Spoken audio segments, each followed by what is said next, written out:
Okay, here we are again. Master Force Radio is live, and we're coming to you on what is this? This is June the 21st, Tuesday. Oh my goodness, it is the summer solstice. Now, if you don't know what the summer solstice is, you need to go and research that. But I'm sure Mother Mecca is going to get into that a little bit today. But this is Shemsu-t. Some people call me Rita Stewart. And we are on WVO. Nope, let me say it right. We are on WVRO Soul. So I just found out we have new call letters, right? That's very exciting, but we're still a part of the World Vibe Radio family. We're just actually spreading our wings a little bit, so to speak, right? So today we're excited that this is the third Tuesday, and we will be introducing our series, Women Who Lead. And you will get to meet two of my amazing friends. And as time go on, you'll meet other great women leaders. But before we get into their story, we're gonna check in with my girl Mother Mecca, because she is going to tell us what is going on in the cosmos. Now, the reason this becomes so important to us is because we really do look and see, how is the universe sending us energy this week? And the energy that it sends us is for our own benefit. So make sure that as you're listening to Mother Mecca, that you're taking notes, you're allowing yourself to digest what she is saying, and you're actually being with, right? You're being with the conversation. Now, if you really don't quite agree with it, that's okay. But I want you to know the universe exists, because the sun is going to rise whether you agree with it, just like the moon is going to rise or hide whether you agree with it or not. Mother Mecca, you there? Mother Mecca, hello. Are you with us today?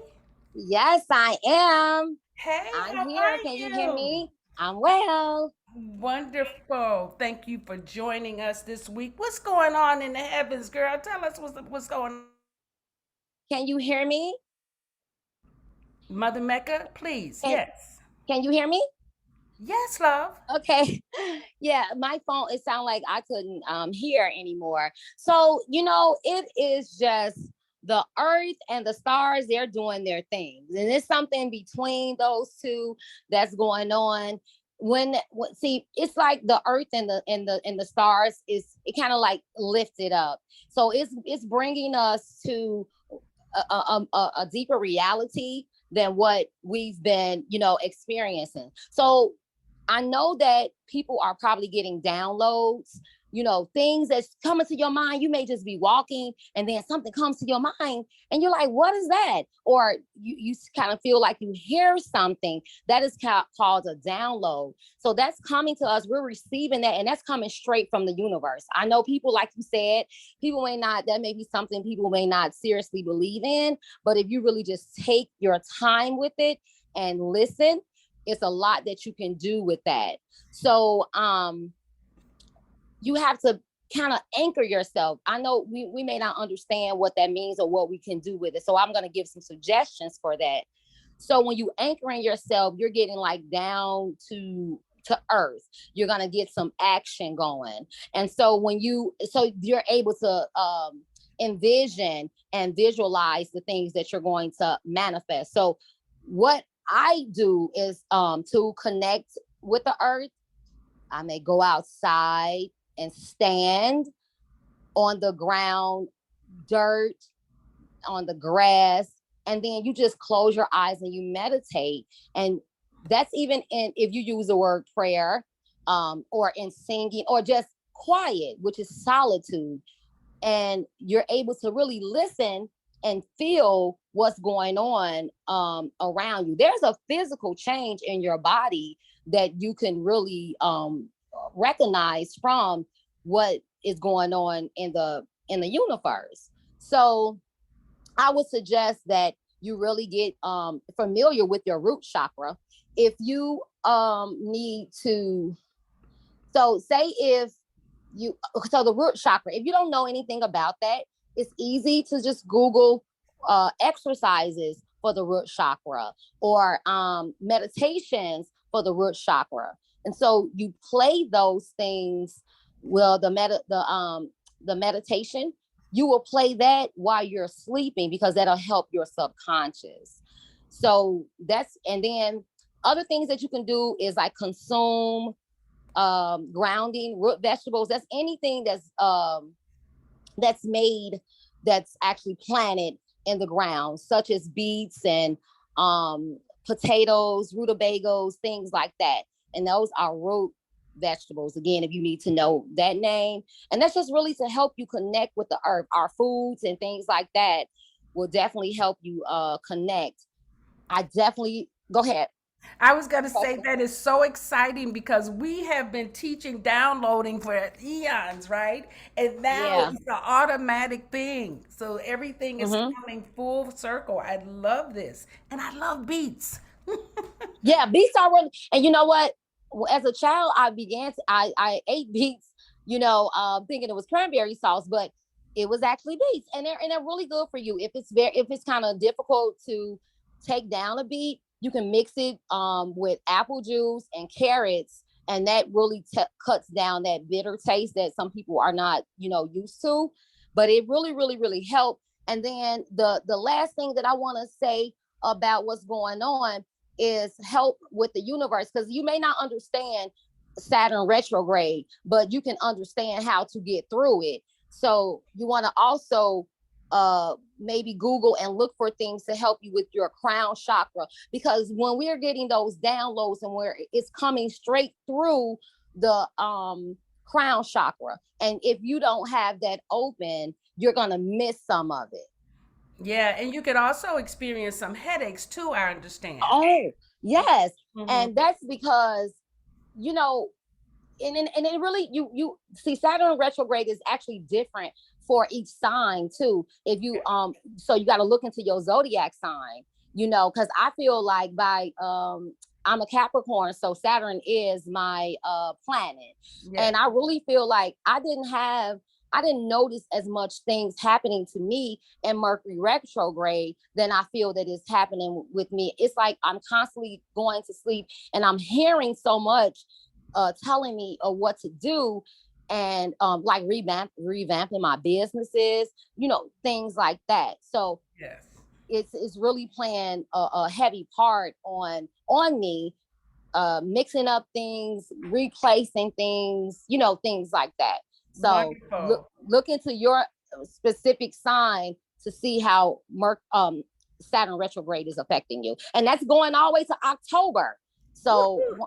yeah, you saying woo woo? I'm saying oh no. Well, listen, I've had nothing but good news, good phone calls Oh starting yeah. last week. So I'm like, okay, because my spirit had downloaded to me a while ago. Listen, Hmm. you make sure you enjoy this ebb because it's about to get busy, and I Oh with it. Lord. So that's Yes. yes. So So it's that's my really Saturn's my awesome. ruling planet too. Yeah, I know. Hey, Capricorn's in the house. So yes, I Yes. really, really love that. And it's really an amazing feeling. Just to be able to I was gonna say something though about that, because when I do begin to feel like I couldn't find my keys, then my son left his birth certificate, just all those things, I stop. Hmm. I literally stop and I ground and I say no. And I don't get into like arguments and all of that. I say no, because I can't lower my vibration to with all the frenzy. So you stop yourself and you ground, and then you're able to go right back in. But I've also like to stay in the house too. Sometimes I kind of stay away from people. Very cool. Yeah. Well, thank you, Mother Mecca, and we will be looking for you next week to give us some more tips on how we can use this cosmic energy. And in the meantime, enjoy your summer solstice. Yes. Little sleep and this little download and all that good stuff because it's coming in for us, and I love it. Yes. Oh, and I would tell you one more ritual that you should probably do Okay. tonight. which is some type of bonfire or burning. So you can look up the summer solstice rituals for your community or wherever you are, because there Wonderful. are events. Yes, there are. Yes. Yep. All right. Thank you, Mother Thank Mecca. you. Enjoy the rest of your day. And All again, right, you too. happy solstice. Peace. Happy solstice. Peace. Yes. Okay. Now, I hope you guys were listening and getting a earful about what it is that you can do to ground this energy. We are part of the planet, we're part of the universe. So, all of this goodness going on out here is for us. And all we need is just a little bit more knowledge. Okay. All right, wonderful. So again, this is WVRO Soul, and you're listening to Master Force Radio. My name is Shemsu-t, and we are introducing our third Tuesday topic, which is women who lead. Now, here's what I want you to consider. I'm not one of those people that like to follow celebrity news and what the famous people are doing and all that, because I have some remarkable people in my community and they are doing amazing things. And I'd like to keep checking in with them and seeing what they're up to and what it is they had to cultivate themselves to do in order to become who they are. And so I'm going to introduce you to those people, because leadership is not about being famous. It's about being responsible. It's about having a vision. It's about taking time to actually create what it is that you say that you want in your life. So today I'm going to introduce you to two amazing friends of mine, and we're going to spend the first hour with my dear friend Stacey Miner, who is the owner, founder, creator, visionary for Sweet Potato Patch. Stacey, how are you? Shemsu, aka Rita. How are you? I could say aka something else, but I'm not. Keep it between us. But hi, thank you for having me on your show. Thank you for making time for us. I know that you are busy, and I wanted you to be my first guest on this series because Aw. you have been just so inspiring, pulling your organization and company together in these last, what, 3 or 4 years. So, Mhm. why don't you give us a little bit of your background before you get into your What story sweet about. potato patches? Yeah, before you get into that, give us a little bit about who Stacey is. Can I tell you something? I like, I really love Mother Mecca. Yes. Um, I really, really love that section, and I think that there needs to be more of that. Yes. And one of the reasons why is because we can be so in a box when Mm-hmm. it comes to how we've been programmed through religion. Come Um, on. and it's like, okay, so you don't think these things all work together? They all work So together. all of a sudden, astrology is wrong, Mm-hmm. but God made the moon and the stars and the sun. So how is that wrong? Um, Yeah, how is that wrong? Right. So, that's right. just understanding how to uh open up chakras, that is new to me. And I'm learning all of that. Like, and I'm sitting here taking notes, like, yeah, how do because I'm like, I'm reading it and I'm like, how do I do this? Because I want to be able to live the life that God has predestined for me to live. Mm-hmm. And it's hard to do that when there's been so many ways that, so many systems set up to keep us programmed and keep us locked in a box, right? So I just want to thank you for it, even having Mother Mecca on, because that's important to hear that.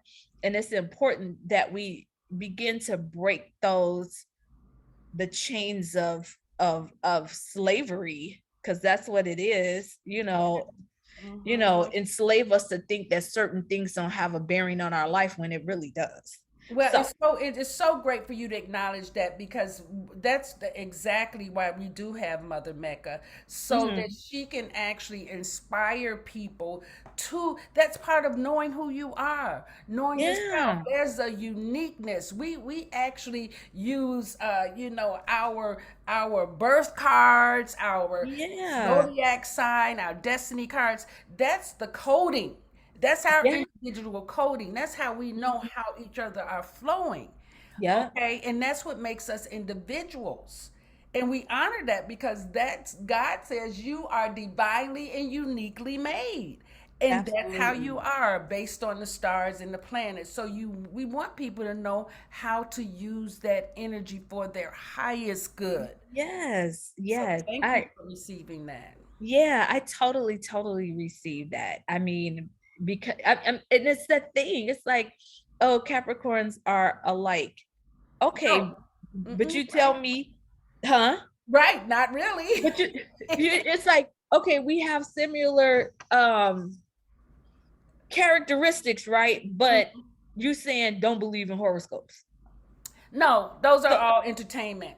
That's all entertainment. The only way you're going to know yourself is through your natal chart. And your natal mhm, chart and my natal chart are going to be different, because their natal chart is created based on the area in which you live, the time in which you were born, for right? sure. Yeah. So down to the minute, right? So all Yeah. of that is going to be different. But because you are a Capricorn, the energy of Saturn rules you. Mhm. So those Right. characteristics will carry over. Mhm. Okay, so those will carry over, but also with your moon, where the planets were, with the where they were in your moon and your ascending, also Mhm. become part of your personality. Absolutely. Yeah. I totally receive that because I mean, it's been so long that, you're, it's like soon as you're born, you're in church and they telling you this, you Don't know, believe that. They're telling you don't believe that. exactly. So, but anyway, I will go on with where you have us going for the show. Yeah, So, I wanted you to just tell us a little bit of your background before sure. you talk to us about Sweet Potato Patch, because that's your new adventure. Tell us about Right. your. You know what though? I'm like clear that it's been a journey, Yeah. so I can share my journey with your Yes. listeners, Yeah, right? exactly. So I was born and raised here in Chicago, um, South Side. My biological parents were divorced. I am a person that grew up and was raised by in a blended family, and that kind of helped to create who I am, Mm-hmm. and I'm thankful for that. Um, in my family, a lot of people came from the South. So my great grandmother had a garden in the backyard, and she would always have me back there. And I just didn't like the dirt, but I loved the plants and figuring. And as soon as they sprouted up, it's like, why? So that's always been me. So I ended up at the Chicago High School for Agricultural Sciences in one of the first graduating classes, and science just was a thing for me, and I really liked it, and I never understood why, but it it was just all a part of the journey, right? And all a part of the overall plan for God, Yeah. of God for me. And graduated from University of Illinois. When I went there, plant genetics and plant biotechnology really wasn't a thing. Mm-hmm. And so I was one of the first Black students there, and I was one of the students that helped to build out that program because I was like, I like DNA and I like plants. So how do we do this? Because that's Okay. all I knew. I knew I liked DNA. I liked learning about that, and I wanted to learn about it in plant form, not in human form. Mm-hmm. But at some point it all started to come together because what's happening in plant form, once you put that in your mouth, then it becomes what's happening in plant and human form in the DNA In your world. body. That's right. Exactly. Mm-hmm. So um because of that uniqueness in what I really wanted to study and learn more about, recruited to work for Monsanto in St. Louis. So right after college, I went to Monsanto as an intern first, and then I was hired on to work for them as one of the first Black women that worked for them full time. And that's the whole story. That worked for them full time in plant biotechnology. Now there were a lot of us, right? But it was, what was that movie with the numbers and the space? Hidden Figures, right? Oh, okay, yeah. It was a lot of people that they wouldn't hire full time, but made them work through temp services. So they were like temporary people, that just temporary lab techs, right? Mm-hmm. You know, but I was one of the ones that I'm like, I'm not, you ain't moving me down here to be no lab tech and work through no temp company. And so I kind of stood up for that, and they hired me because I was like, I'm not doing that. Good for you, right? And it was weird because it's like, how can you work for a temp company for 6 years and not say anything? But that was the culture there, That was right? Mm-hmm. It was just put your head down and do what they say. And that's one of the reasons why I left the company, because I'm like, I'm not that Black person. Okay, good. You know, I'm like, I'm not that person. I'm not the person that's going to be okay with people coming through my office and looking through my laboratory notebooks and trying to present my work before I do.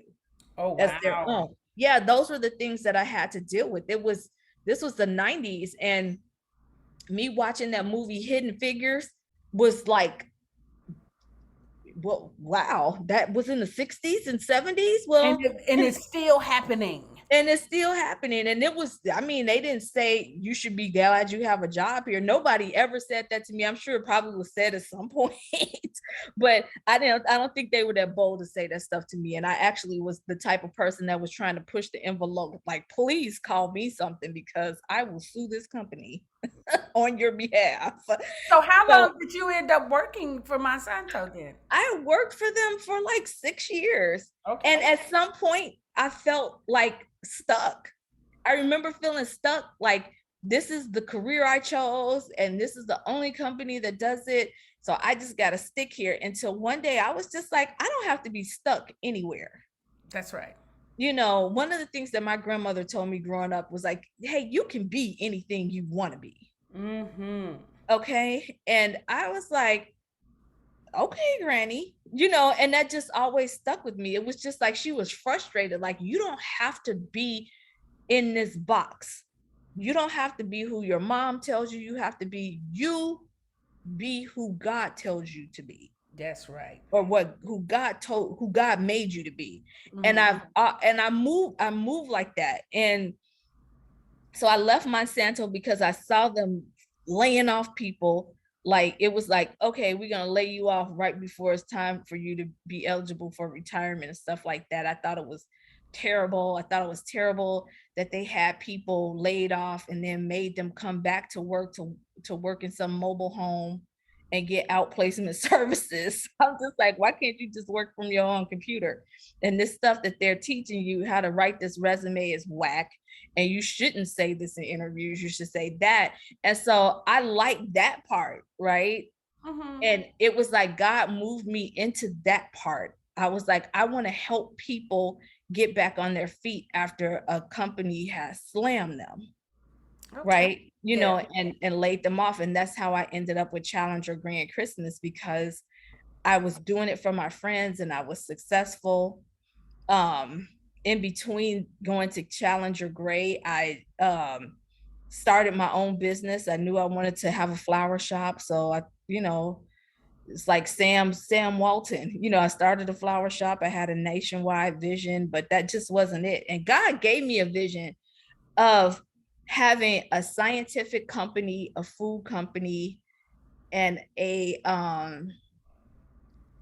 film company and music, right? Gave me a vision of that when I worked for Monsanto, and I was real excited about it. Like, yay, God, I can see myself in that. Sure, I can lead this kind of company, right? In my 20s. And I remember getting that vision. And from that point, I was just on this road to fulfilling God's vision, but it wasn't what I learned, it wasn't about me fulfilling God's vision. It's about God manifesting his vision. Yeah, because a lot of times what we tend to do is we get ahead of ourselves Yep. instead of being, I like how you said, let me tell you the journey, because it's in the journey that we get to cultivate ourselves to actually fit into the vision. Yeah. Yeah, Yes. that's really Absolutely. cool. Mhm. And it was that cultivating to fit into where we are today. So quick, just to kind of speed things up, I ended up moving into a whole nother career. I learned how to do sales, and then eventually, after I closed my flower shop, I got into this outplacement thing, which was helping people to do their resumes and position themselves, to go on to a whole new career path. And so I did that workforce development and outplacement for years. And I don't know, sweet potato patch just kind of like at some point just fell right in my lap. And this is how it happened. It was after my fiance was murdered. Mm-hmm. And we had a plan, and then he was murdered. And then I was like, okay, what am I supposed to do now? Like, yeah, when you lose somebody, it's kind of hard to keep a vision going, isn't it? It really yeah, because I had totally figured the vision that God showed me was a hallucination or something. So I was like, okay, so I'm gonna go with his vision. And then he got murdered. And I'm like, all right, God, all right, I don't know. Maybe I'm just supposed to just be here. So I'll just walk whatever walk you want me to walk, and I'll be okay with that. And then the journey continued, and I didn't know. I didn't have vision. I didn't have purpose. I just didn't know. I was like existing. And that's when we met, right? And I was just existing, and you were encouraging me to go through the forum and stuff like that. And I'm just like, I'm good.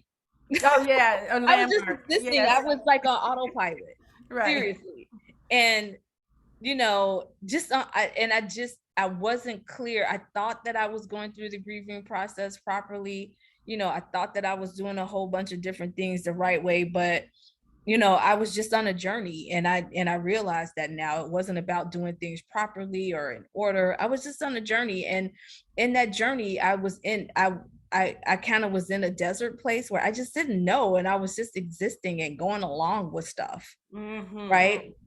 And then one day, as I was going along, my mom called me, and I attended Apostolic Church of God, and I stopped attending after he was murdered because I was just kind of like, I don't want to do that no more either, right? But I still parked in the parking lot at the church, and I would take the train to work. Oh, okay. Right. So it was Bible conference time. We have an annual Bible conference. This past year, I think we were at year 95 or something like that. Wow. The 95th anniversary. And my mom was like, well, you should come. And, this week, Dr. Winston is going to be there on Wednesday, and you graduated from his school. So I think it would be good for you to come. And she was just encouraging me just to kind of get back in life, Stacey. Yes. Get back in life. And I was like, yeah, Mom, okay. And then something just dropped in my spirit, like, okay, well, maybe you should consider going Wednesday. You did graduate from Joseph Business School, and Dr. Winston is going to be there. Maybe there's a word for you. And then by the time I was headed home that day on Wednesday, I had already made up in my mind, nah, I'm just gonna get my car and go home. And then I stepped off of the train, and I smelled fried chicken. Oh yeah, that'll do it every time. I smelled fried chicken, and I knew the fried chicken because for as long as I had been going to the Bible conferences, we always have free dinner during the conferences. And the only day that I would schedule my days to go on the fried chicken and catfish nights. Because I'm like, oh, I'm going to stay all day for that. And I'm going to be the first one in line because I love the chicken that they fried at my church. Right. And so when I got off of the train that day, I like really was not going to go. And I smelled the chicken and I said, all right. I was like, all right, okay, I'll go. It wasn't even an okay, God, I'll go. It was just like, okay, I want some chicken. Right. They just like, I want this chicken. And I was like, but if the line is long, I'm not going to stay. Got there, the line was long. I was like, I'm here now, I'm going to stay. So I ate my chicken and it was delicious. And I said, well, I might as well go ahead and stay and listen to Dr. Winston. And when Dr. Winston started speaking, he basically said, the time is now. You all have been coming to this Bible conference for years, and you've been sitting on an idea, sitting on a business. Oh, he was talking directly to you. Yes, ma'am. And he said this. He said, it's probably even somebody in here that graduated from my school. What? And I turned around like, am I getting pumped? And then I'm just like, wait, did Dr. Brazier, because Dr. Brazier's like an extra dad, right? Right. Did he set this up? But how would he know Right. that I was going to be there that night? And me and my mom even had a conversation. He didn't know nothing about the chicken or anything. And it was that night that I was just like, okay, God, you're talking to me. So what do you want me to do? And that's where it happened. That's where it started. That's where the journey for Sweet Potato Patch started. And I know one day I was at our summer house in Michigan, and I didn't feel like driving to the store.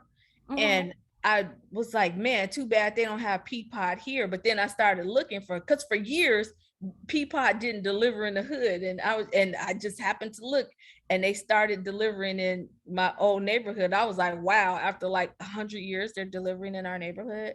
And I started digging, like, why don't we have grocery stores? Why aren't these healthier food places that I've seen in other neighborhoods that I've lived in here? Yes. And I started to do the research, and I started to find out about food deserts. And then the more I dug, because that's me, I'm research, I'm science, right? Yes. The more I was digging, I'm like, oh, this is on purpose. You think they're trying to... I want to make sure people hear all these jewels you are dropping, right? Because you what you actually did lay out, you laid out a time that you went through this loss. And even though for you it looked like you were just going along and existing, you were actually being restructured on the inside. Yeah, you were absolutely healing. You were nurturing. There was nurturing going on. Your soul was actually taking care of you and comforting you and making sure that you got to get solid, because again, like we said before, sometimes we try to speed along. And this didn't speed. I'm gonna tell you, when this happened, I was working for this company, and I was putting together the first ever university-wide. It was a company that had online and ground schools. So I was putting together the first ever university-wide graduation, and his death happened like 2 days before the graduation. Oh my goodness, right. So I had to go to Denver. And I had to do this. And these people knew what was going on with me. And they tried to put me on a PIP after that, a professional improvement plan, because they said, oh, you forgot to print out a list. I was like, you got this big, huge graduation that went off beautifully, and you're trying to pin me down for a PIP. But that was God getting me out of there. I just realized it. That was totally God getting me out of there, because when that happened, I went to like the employee specialist, and I was just like, this is what has happened. I literally come to work and I sit in front of my computer and I can't move. Yes. And I know that this is not how I operate. And I know something is wrong, and I don't know what to do about it. And the lady broke it down to me. You could go on FMLA, you could go on short-term leave. Like, even though he wasn't my husband, yes, this is affecting you. Go to a therapist. And if the therapist, it sounds like you have post-traumatic stress disorder. I mean, and this whole process kind of broke me down it was like what they call it when you do that rehab, it gutted me out. I felt gutted out and rebuilt. Well, you know, sometimes, and this is what I love how sometimes when we feel like life is like we're at rock bottom, that's Hmm. when we're being reprogrammed and nourished. Hmm. And you know what? And here's the thing, I didn't even feel like I was at rock bottom. I knew I would survive, but I just didn't know But what was yeah, but next. still, what it looks like is everything that we're rock bottom is just that everything we're familiar with no longer works. Yeah, completely. None of that worked. Yeah. And I had to go through the hard process of like dealing with this grief and dealing with all the stuff that has happened in my life. Yes. Right. And I found out that I was diagnosed with post-traumatic stress disorder in 1989 and nobody told me. Yeah.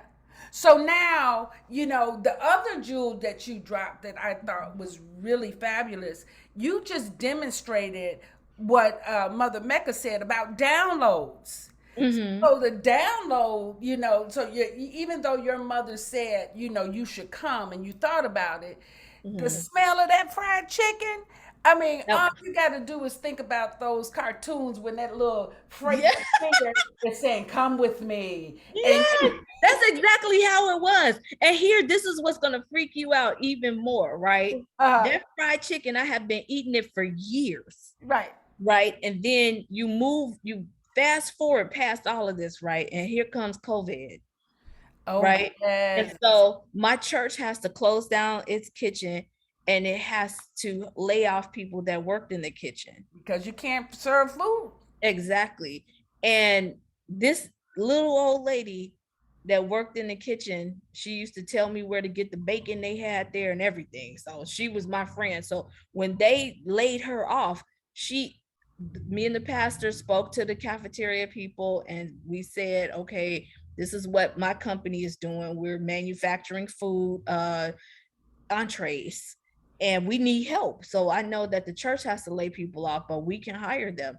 And this lady that has always been friendly to me in the banquet hall, she gave me her application and I hired her immediately That without is wonderful. question. And that's Miss Linda, right? But guess Oh, I what? know Miss Linda. Yes. Yeah, guess what now? Here, this is gonna hit you in the gut. Uh, One day I said, Miss Linda, now, who is the lady that make the fried chicken and the catfish during the Bible conferences? And she said it really fast and I didn't catch it. And I said, wait, who now? What did you say?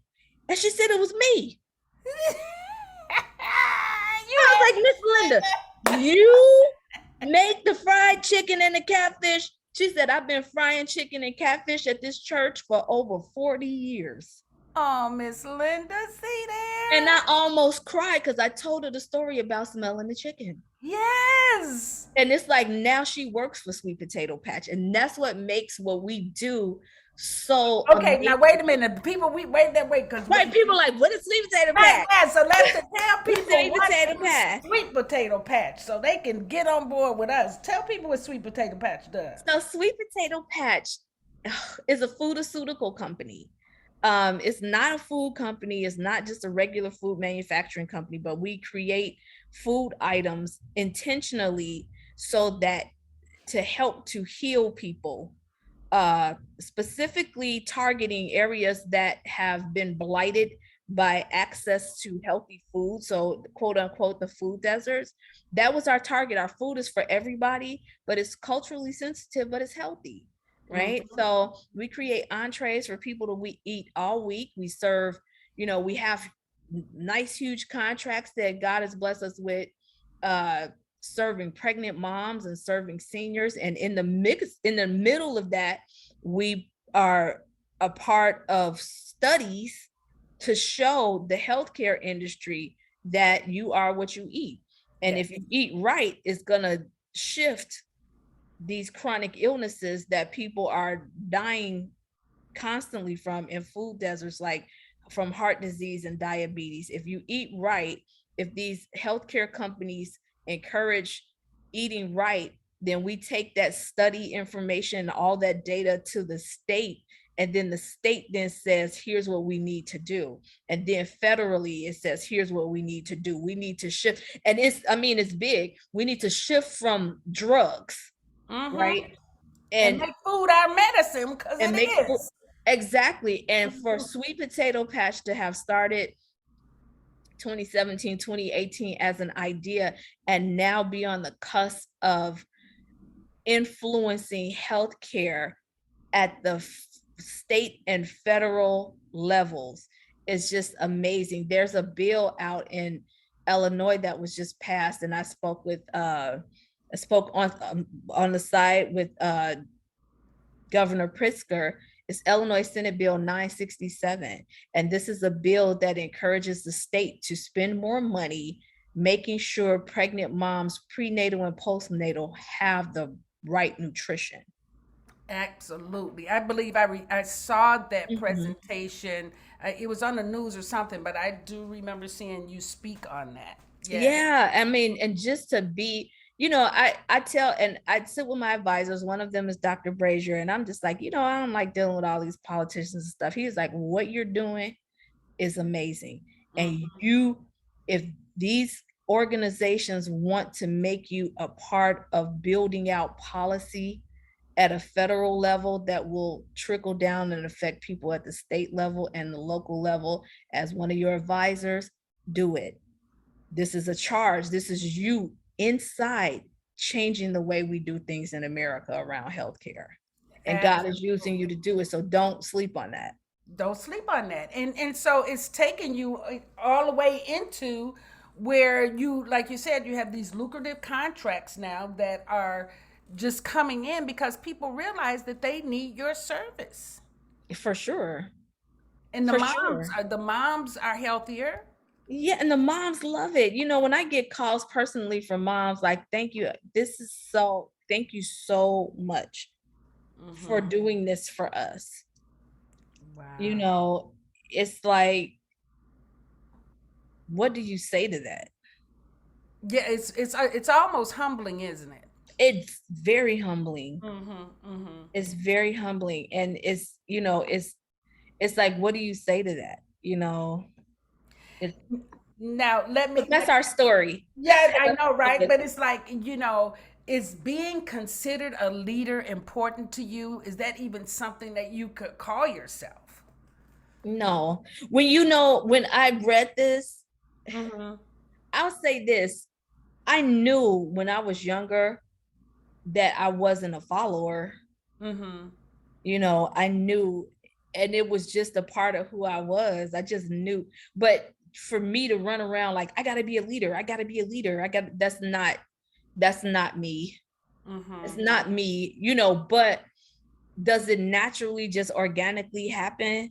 Yeah. I mean, because it's that conditioning and preparation to be a leader. It's not something that I ask for, and it's not something that I shoo away. It's something that I take extremely seriously, extremely seriously. It's not just a badge of honor, but it's being the title leader isn't important to me, but being a leader and doing what a leader is supposed to do, taking in consideration the big picture and not me, removing myself from the top level of importance when it comes to leadership, but looking at the moms we serve, the seniors we serve, and the change that we make. At that point, leader is important to me. And then what would you say is the hardest role for you as a leader? I think you know this answer, but we'll say it for the listening audience. Staff. Yeah. I mean, and exactly. It's that's a hard one because it's not all staff, but one of the things that is important to me is to employ people from the community and employ people that we touch, right? Yes. But sometimes, and this is a hard thing to say, but sometimes, and this is one of the things that I wanted to share when I learned so much at Challenger Grand Christmas. I'm like, our people don't know this stuff about professionalism and, you know, team environment, working and cultivating yourself to even be a leader within an organization. Our people, a lot of us don't know that.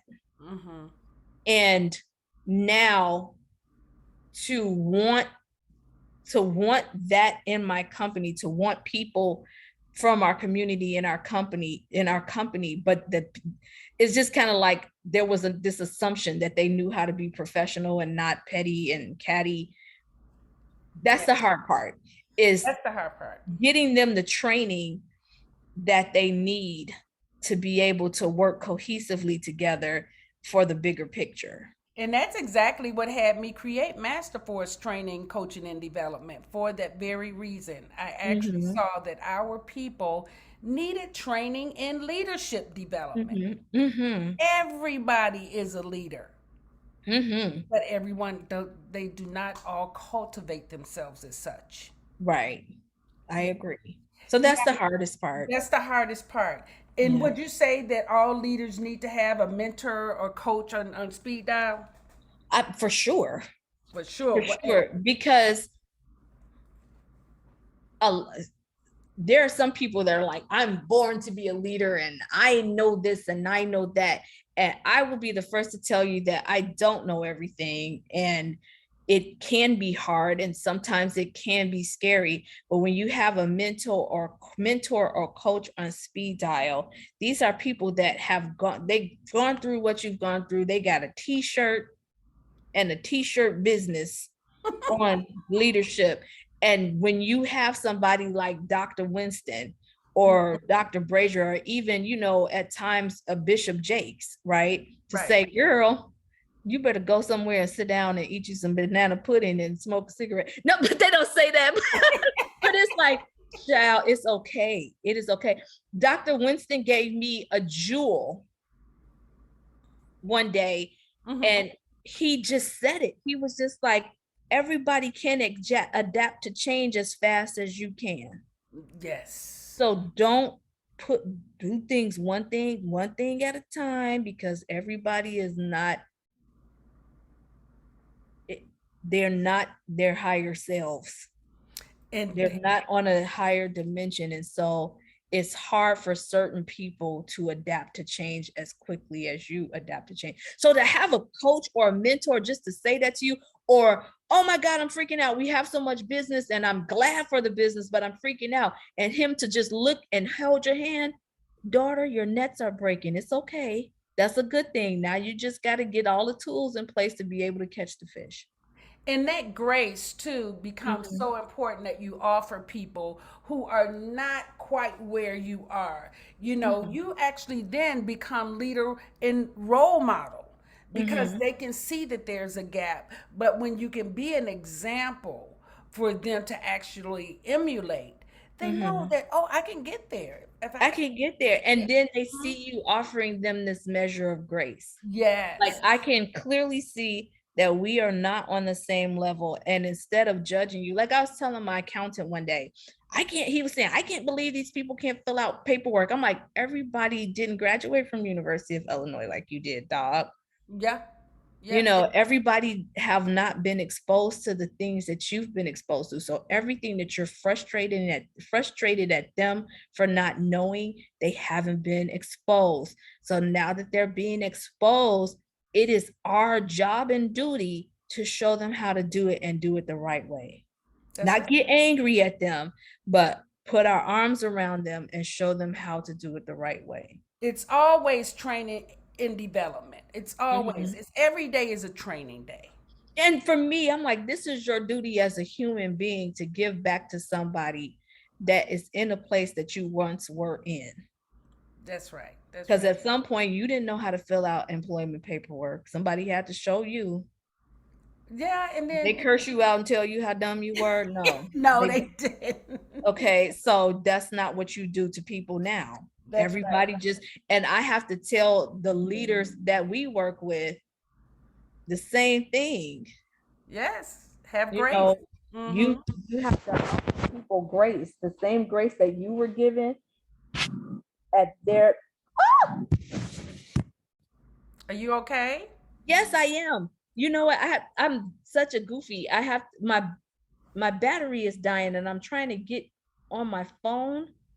Okay, So well, I don't that's okay because we're coming to the hour. I just wanted to find out, do you have any interesting projects coming up that we can support you with? Are you hiring? Is there anything? And how can people find you if they want to support Sweet Potato Patch? all of that and a bag of chips. Um, so we are expanding, and Yes. so we're always looking for people, that have a culinary background or interested in culinary, because I said that at one point I said that we were too small to have, to have a workforce development plan, but we're doing it anyway. Yep. It is what it is. We're doing it anyway. So if you have an interest, in growing your skills in culinary arts, and you're a hard worker, we will help you get there. We'll help you get your serve safe, and then we'll help you get the culinary tools that you need in order to work in the kitchen, right? And Wonderful. because we're growing, there's so much growth. There's always a need for delivery drivers. There's always a need for culinary staff. There's always a need for people to clean up. We're moving towards doing more produce bags and boxes. So we need people to pack boxes and bags. We need people at some point to do customer service as we grow, but we're getting there. So you know, yeah, I mean, we have big projects coming up. They're not on the table yet, but we're planning for it. So I mean, plan to let me know if you're interested in, And then you have a website. Is it sweetpotatopatch.com or www.sweetpotatopatch.life. .life? Yes, I did that on purpose. Of course you did. Very, very good. So thank you, Stacey, for actually sharing yourself with us and being one of the people in my life who I do consider a leader and an inspiration. I love what you do, and I'm glad that you could be on here and just share yourself. And we'll probably bring you back, later in the year to find out how you're doing, how you're expanding. For And sure. I other would things love that to. Yeah, thank you so much for having me, and thank you for considering me a leader. I you, appreciate of course. that. One question that we didn't get, and I want to do it real quick. How necessary is downtime for you? Yeah. And this is for all the women leaders. We juggle, especially if you have a family, we juggle. And you gotta get your downtime. You gotta, if you're in that place, I'm just gonna keep it real. There have been times where I'm like, shoot, I'm gonna drive to St. Louis and go to the Four Seasons and have a spa day. And if you're at that point where you can afford to take that money and invest it in yourself for your downtime and for your feel good, you got to do that. It's completely necessary. And I'm learning that because I have never been a person to take care of me. Yeah. I've always, I've been a person to make sure everybody else was straight, but take care of me. And I've started learning to do that, and not at the expense of anybody else, but sometimes it has to be, okay, you all know how to do your work. Don't call me. Don't call me because I'm taking care of myself, because if I don't, then guess what? You ain't gonna have no job.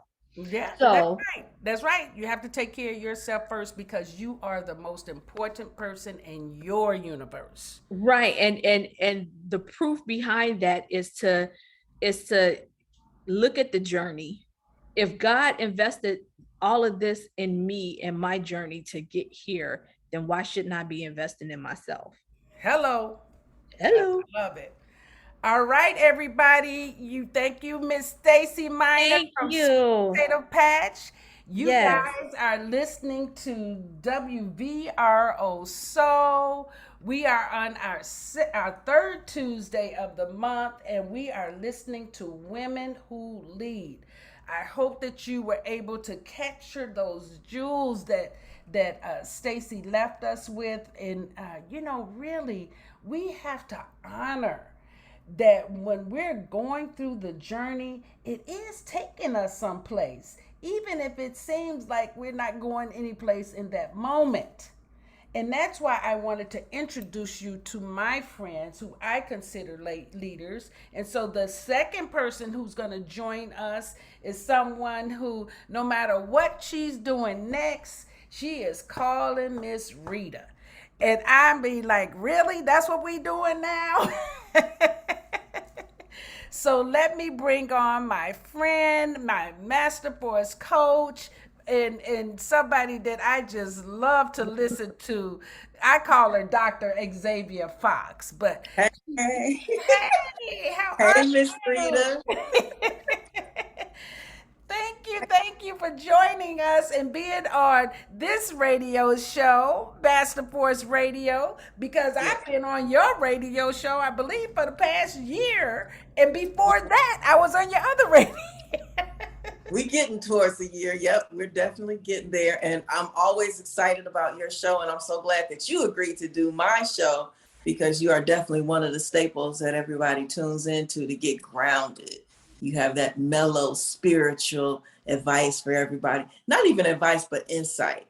Oh, okay. Because Yeah. it is to get people to think about themselves because it's up to us to make the changes. So yes, that's why you're my mentor, and that's why I call you all the time, so you can make me think about myself.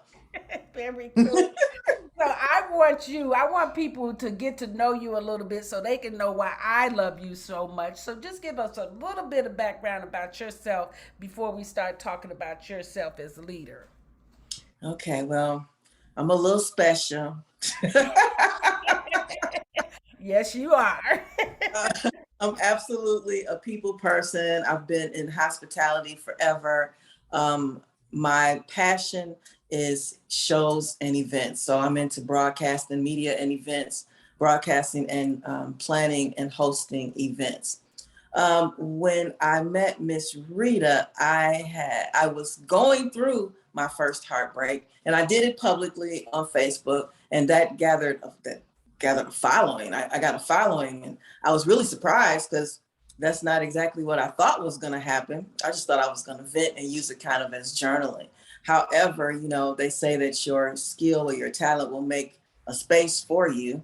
And so the space became carved out. And prior to that, I was doing singles events. So when this started happening, once I moved to Chicago, I was like, okay, so I guess this is the next step. I do believe in universal law, and I believe that the universe aligns things the way that your steps are ordered. So when the opportunity started opening up to get more into media and doing larger events and things, I was definitely open to the opportunity. I love to network and meet people. Like I said, I'm a people person. And so I believe I met you, Miss Rita, at a networking event. Yeah, yeah. Mhm. Business Spotlight Network. Yep, with Great her. Yes. Yep. So that's kind of my background. I've been in hospitality and doing events and shows and speaking in front of people just forever. I had a few other type of corporate gigs. I was a staffing manager and gave people jobs for a while, and I did a little office stuff. But I'm really not the office person. Mhm. Sitting behind the desk in the cubicle made me crazy. That's why I'm a little special. Yeah, that Leo Virgo, and you have to be out in, gotta be seen. Come on now. I need to be out and about. I do, so I do have my little hibernation moments. Yes. So when I don't, and I'm an only child. So there are times when I just need to be by me. That's it. And just have my time or whatever. But yeah, that Leo, when it's time, that Leo comes out and it's like, get up and get out of this house. Go talk to some folks.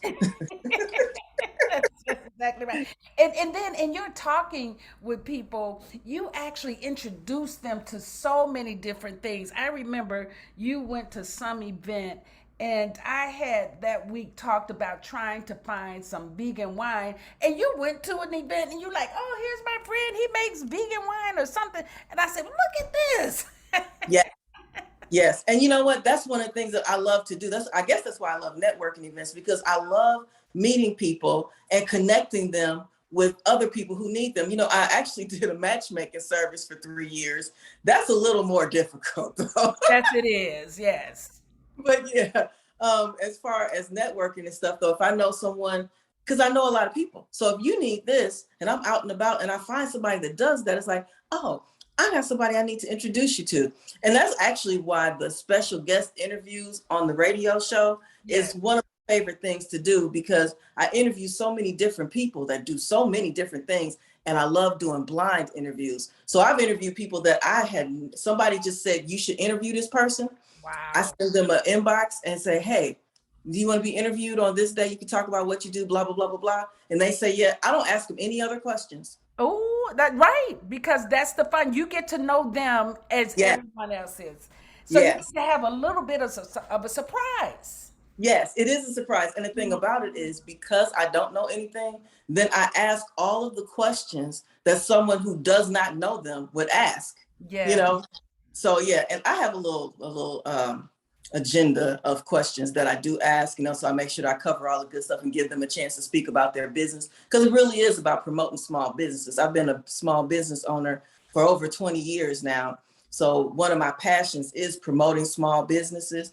One of the challenges when I started my business was marketing and getting your name out there, because people don't know about you, they can't patronize you. That's right. So marketing was always one of the challenges 20 years ago, especially because there was no social media. That's right.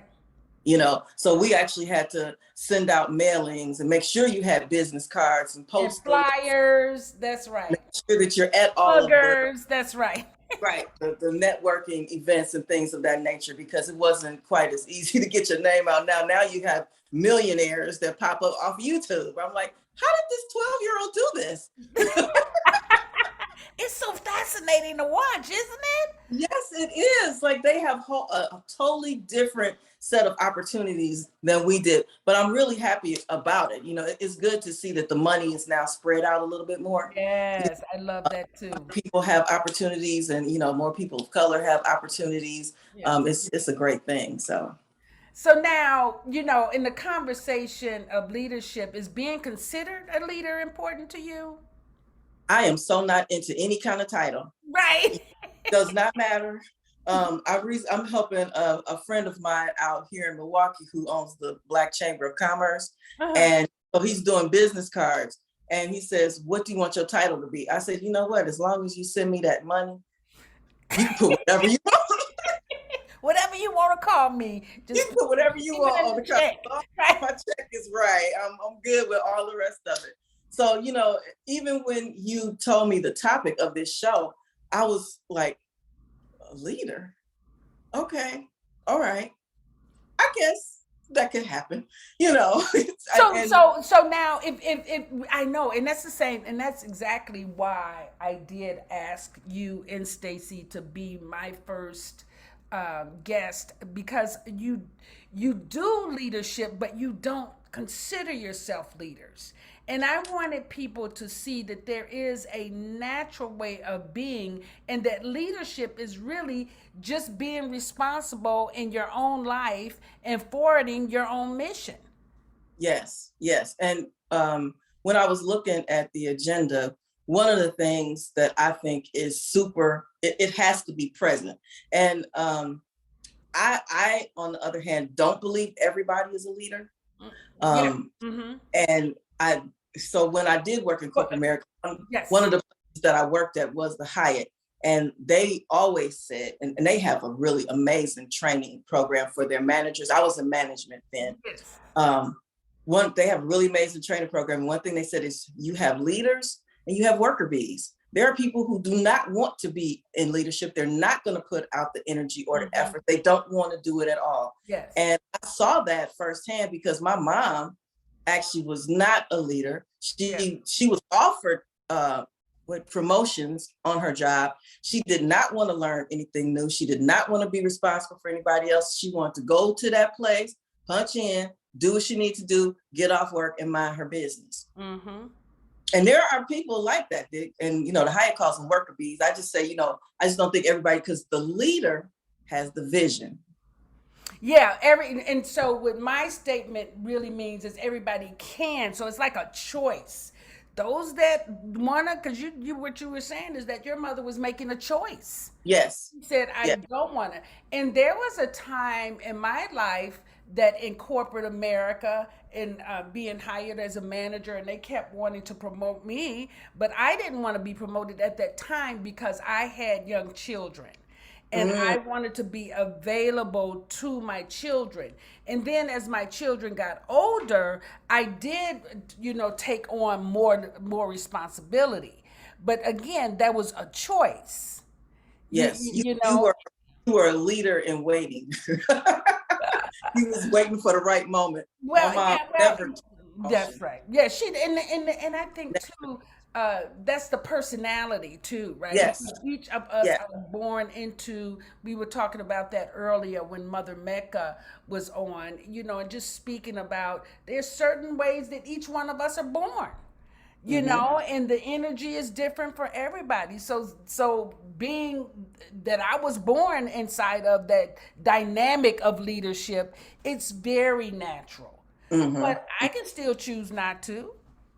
Yeah, you can choose not to. But I think that leaders definitely have the vision. Yes. So I think one of the questions is the qualities or. Yeah, that's what's next. What would you say if you actually identified leader in yourself, what would you say are top 3 qualities that would actually you have those and you can see that you cultivated those within yourself? Oh, okay. So I had 2. That's 2 different answers actually. So however you want to answer. Listen, yeah.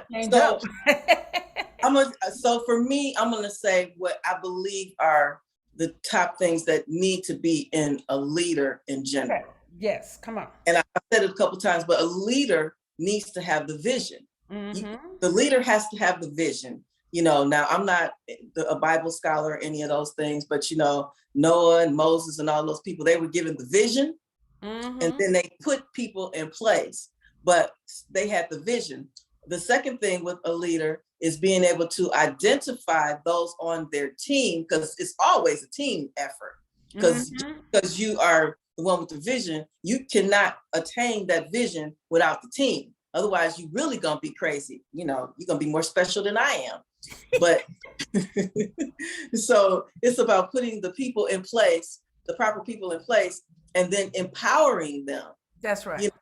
You have to empower them to take ownership of their part of the project, because that's how they're going to develop. That's how they're going to develop. And at some point, then they will be leaders, because I do believe that leaders make leaders, because you then allow them to perfect. Nothing's perfect, but you know what I mean? Hone their skills. They get to hone their skills, what they're good at, what they enjoy doing. They get to follow their passion. And so once you have the vision and you have the people in place, I definitely believe that you have to have resilience. Yeah. Ooh, girl, resilience. Yes. Resilience, because life and I heard her mention staff. The other people on the staff, life is gonna throw you some curveballs, and those curveballs are lessons. So you have to be able to learn that lesson and get up and keep going. And getting up to keep going is just as big as having the vision, because you can have the vision, and as soon as you get knocked down, you out. I always told my kids growing up, you can't win if you're not in the game. If you're not in the game, you can't win the lottery if you don't buy a ticket. Yeah, I don't buy the ticket. Yeah, so lottery. I buy it every once in a while. I might luck up on something. I think I won $30 once. I was really excited about it. I bet, right? Yeah, so I think the resilience, the vision, and being able to empower others. And, empowering others, sometimes for some people, it means, and ego is not part of leadership to me. Girl, say that twice. Okay. Because in order for you to empower someone else to take over their portion and to even recognize the leadership qualities or the strength in another person, you have to step back out of, I can do it all because I am all that. Maybe you can do it all. I created a website. In the beginning of my business, I created my own website. However, mine wasn't even ego. I didn't want to create my own website. That was something you just had to do at that time. But now I turned that over to someone else who is great at it, that updates the website and does all of those things that I never wanted to do anyway. Right. But my ego could have taken over and been like, oh, I could do it all. I've done a website before, so I could do it. And I would have just been paddling. You do the dog paddle, just stay afloat. And that's not how you grow. You have to focus on the growth. It's about chess. It's not about checkers. That's right. So here's what's interesting, because you don't consider yourself a leader, but it sounds like at some point you decided to cultivate yourself as a leader, or was it just the training in the background that you got from corporate that instilled that in you? It was just okay. So if I look back, I could say I may have had it in me. At 6, I started a book club and I got all the kids. Oh, girl, please. Gave me a quarter, and then I went across the street because we got a store right across the street. I went across the street and got all this penny candy, and then I would read to them. I would read books to everybody, and that was at 6. Because I loved to read when I was growing up. I love it. So 6 years old, and what did you do with the penny candy? You gave it out? I gave it out to them. So they paid a quarter every week, and I would get penny candy, which there was only like 6 of us. So that was, $1.50. I get a whole quarter worth of penny candy, and that's enough candy for everybody. Because I actually never liked candy. So I bought the candy because other kids liked the candy. I didn't really like candy. I've never been a sweets person. So they eat candy, and I would read to them all for a quarter. They was getting a deal. And I would get a whole $1.25. I love it. That's right. It was always but see, you had the vision at 6. Yes, I had the vision. And then I was somehow smart enough to recognize who would, buy into it and go along with it, And so those are part of things of leadership. Now, I could say it was in me just because of that. But then when I got into the workforce, so I started off as a server back at 15 and a half, because that's when you could start working in Milwaukee at the time. Started off as a server at 15 and a half. And by the time I was 16, I was the floor supervisor, and I was supervising women older than me, So I think the fact that I think it's my personality, because, I'm like my dad. I'm a talkative person. I love people. I do actually have a shy side. It doesn't show up all that often, but it does show up sometime. And when it does, I'm like, I must really like this person. It usually shows up when men are flirting with me. If I really like them back. Wow, I can't even. I'm trying to look shy. Do I even see that in you? But I can get it, because I do have a shy side too. And right. Yeah. And who would know that? Who would believe that? But yeah, I can see that. Yes. So, and it usually shows up, like I said, in the male female things, when I'm initially approached and I get a little shy. I get a little nervous, only if I like them. If I don't really like them, then it's just another person and I just keep it moving. But anyway, so yeah, I was always put in positions of leadership. I never thought of it that way, but just looking back. And then the Hyatt, and I'm just saying this because they really have an amazing training program for their managers, only for the managers. And so every Wednesday I went in there, and I think I kept all of their handouts and stuff, because they really taught you.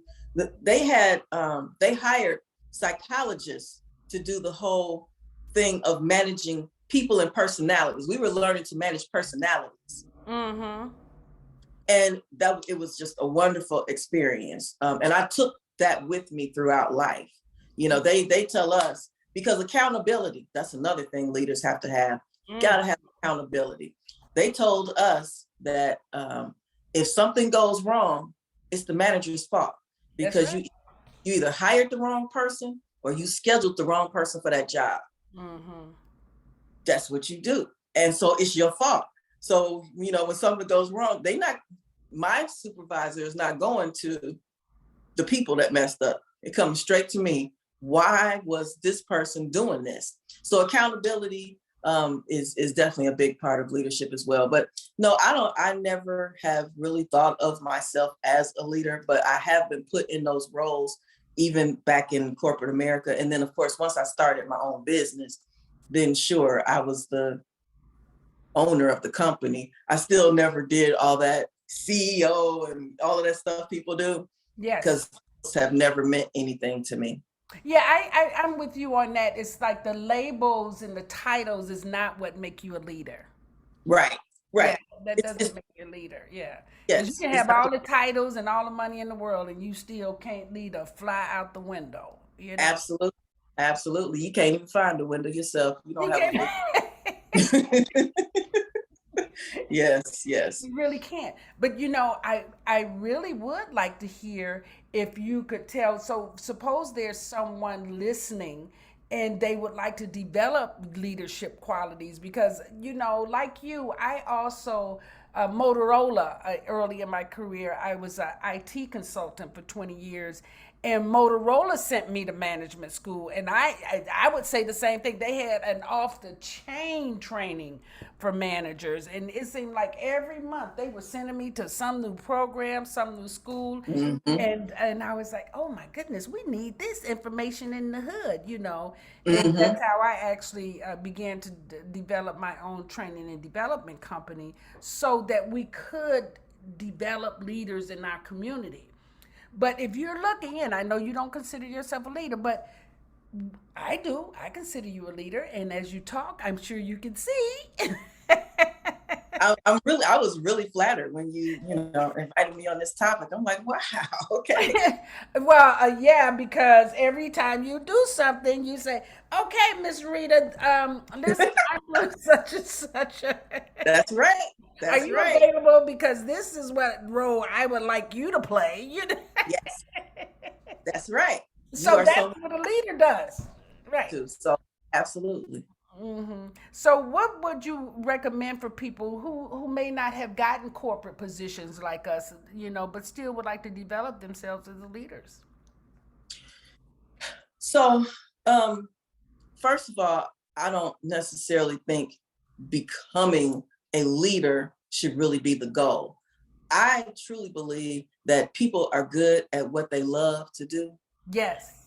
And that natural leadership will come out in you. So what I suggest people do before they focus on becoming a leader is finding their passion. And that's just as difficult probably for some people. You need to find what really burns deep within you, what really is in your soul, in your spirit to do. It's that thing that you would do whether you get paid for it or not, because it's what you love to do. When you find your passion and you start pursuing that, that will lead you to where you're supposed to be. That's going to lead you, because you're going to have the vision then. If I like to sing and I'm singing and then I'm going to start promoting myself, and then I'm going to start excelling. Then I'm going to start employing people because I'm excelling. You have to go after your passion, something that you love to do, something that you would do if you weren't getting paid. Because oftentimes when you first start out in your own thing, you're not getting paid. Now, if you're talking about a leadership position in corporate America, you can go and get the job and just excel in it. Just make sure it's a job that you really want to excel in. I think everything, honestly, from my studies with Master Force, I think all things come from your spirit and what your spirit is crying out for. That's a teaching. And that's from there, that is where the leadership comes from. Like with my mom, the example with my mom didn't have a passion for what she was doing. That's why she didn't want to learn anything else. She didn't want to do none of that stuff. That wasn't her passion. My mom actually wanted to be a cosmetologist, but somebody told her that she couldn't because she had an allergy or something. I don't know. Anyway, so that wasn't her passion. That was her paycheck. And if your driving factor is just a paycheck, you're not gonna. So you won't make it just going for the paycheck. It has to be your passion. So that's the first thing I would say as far as developing into a leader, is to find what your passion is first, and then stay consistent and remember that you're going to need resilience. because there are going to come some hard times. Mm-hmm. Ever anticipated that I would go through, and you should still have to stay focused because it's your passion. So it's easier to stay focused when it's something you love. It's harder to stay focused when it's something you don't love and you just trying to get the paycheck. So yeah, it becomes drudgery, doesn't it? Yes, Mm-hmm. it's drudgery. And once you become self-employed and actually can pay your bills with being self-employed, it's really hard to go back. You gotta say that. So you be like, hold on, let me put some structure in my budget because I can live off of this. Right. I think I mentioned that I'm working with a friend of mine. He owns the Black Chamber of Commerce here, and before I owned a corporate event planning service before I moved to Chicago initially. Mm-hmm. And when I left, he called me. He said, "You are the best event planner ever." He said, "I didn't really know, how good you were until I had to use other people because you're not here." He said, "Can you move back?" I'm like, "No." But now that I'm here, taking care of this house and stuff, he came back. He's like, "You're back? For how long?" "Oh, great.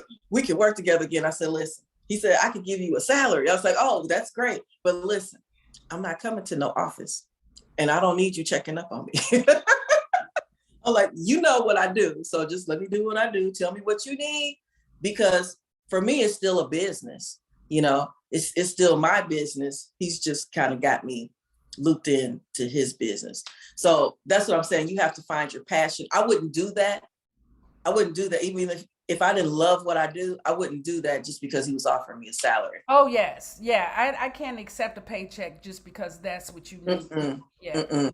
And if I had to go to the office every day, I wouldn't do it because I wouldn't understand that. I don't want to see people every day. Now, I want you just dropped the jewel. What is your spirit calling you to do?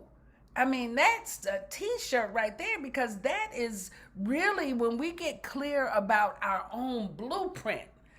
Like Yes. we are divinely made and it's in us.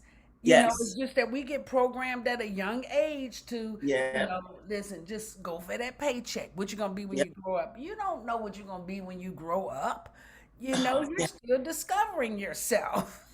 I just said that to somebody the other day. I said, it's really bad because there's a part of the brain, and for whatever reason, I can't think of the name of it, but I used to talk about it all the time because I love Is it the reticular activating system? Right. So it's the part of the brain that allows you to make long-term decisions based on consequences. And that part of the brain actually doesn't finish developing until you're 25.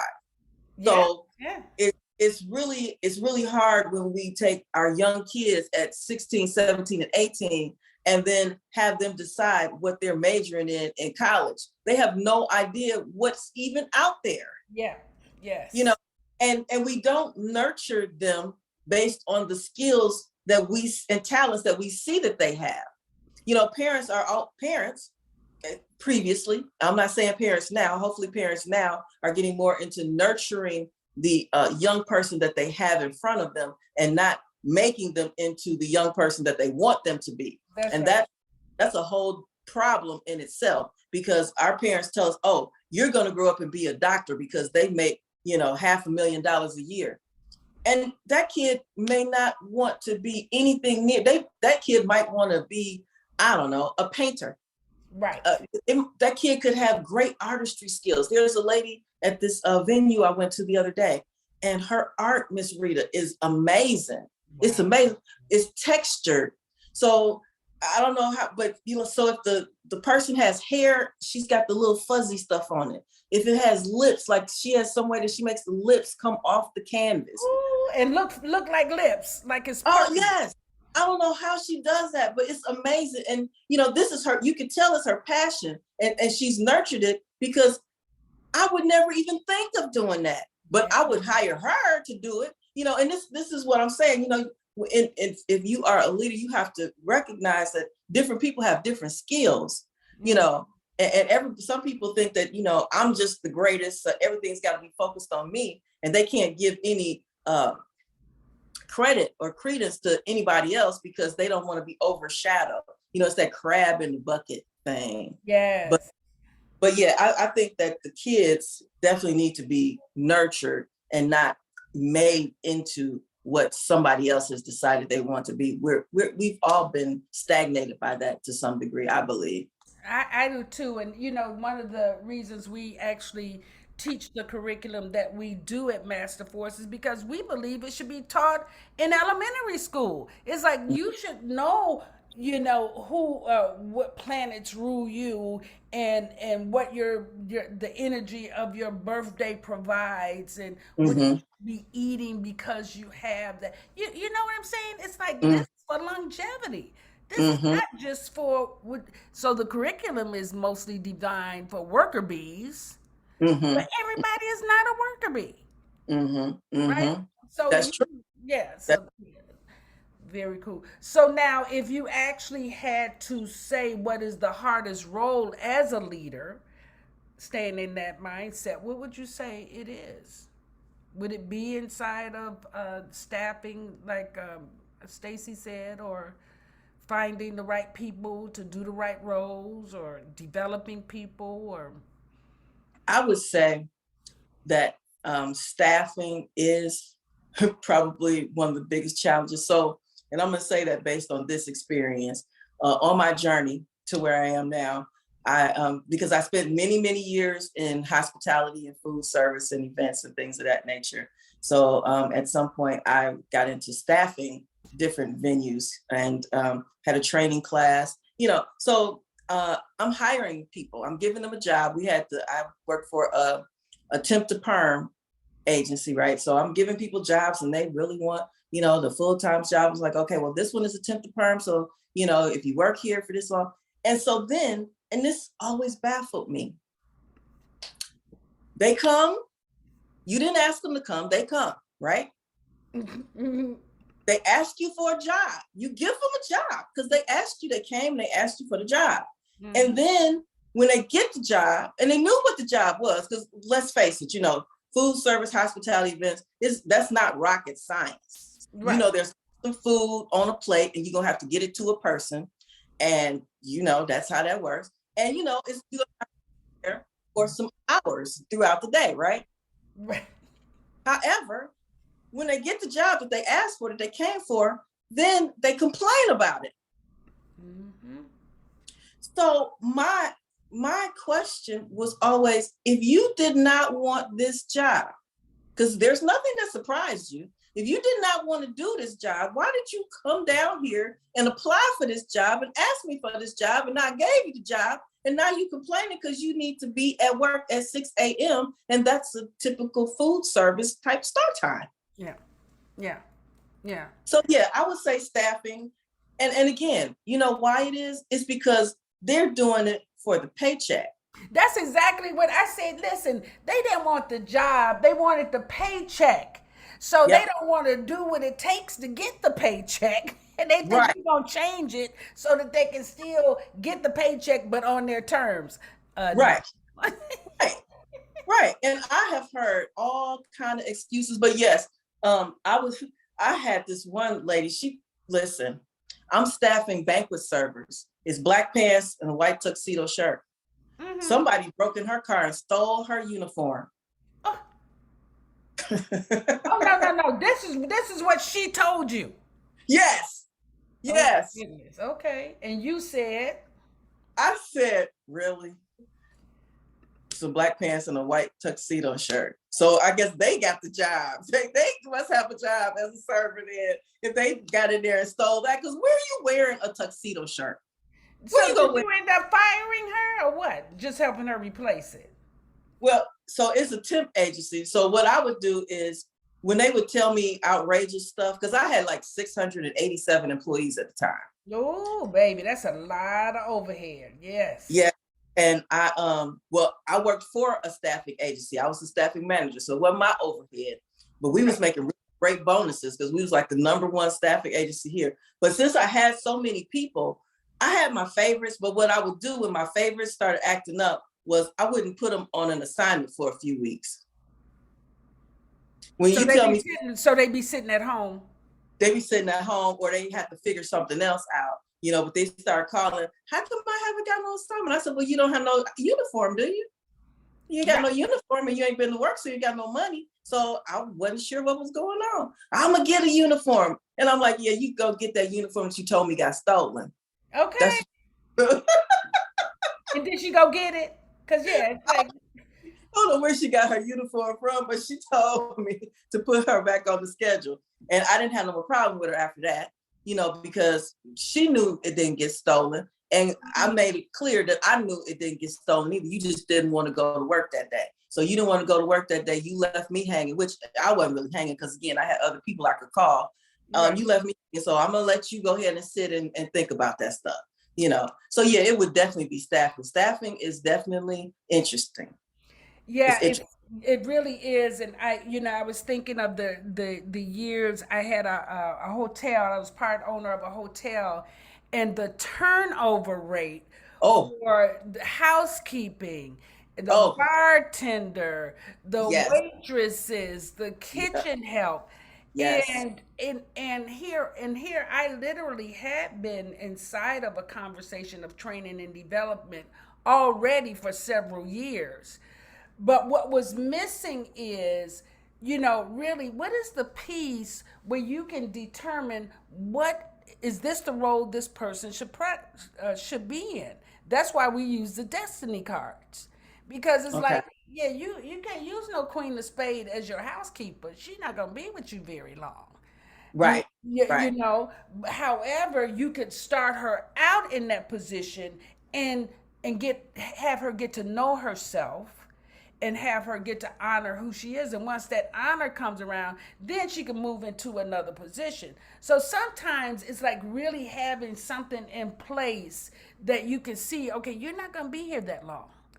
You're not going to be in this position that long, but you will start here, because I love how McDonald's start their training, although I'm not a McDonald's fan of eating, but in their training, everybody has to be a fry cook first, a flipper on the grill, clean the windows, clean the bathroom. Why? Because when you become a manager, you have to train somebody how to do it. So if you're going to complain about that, then you will never get to be a manager. Right.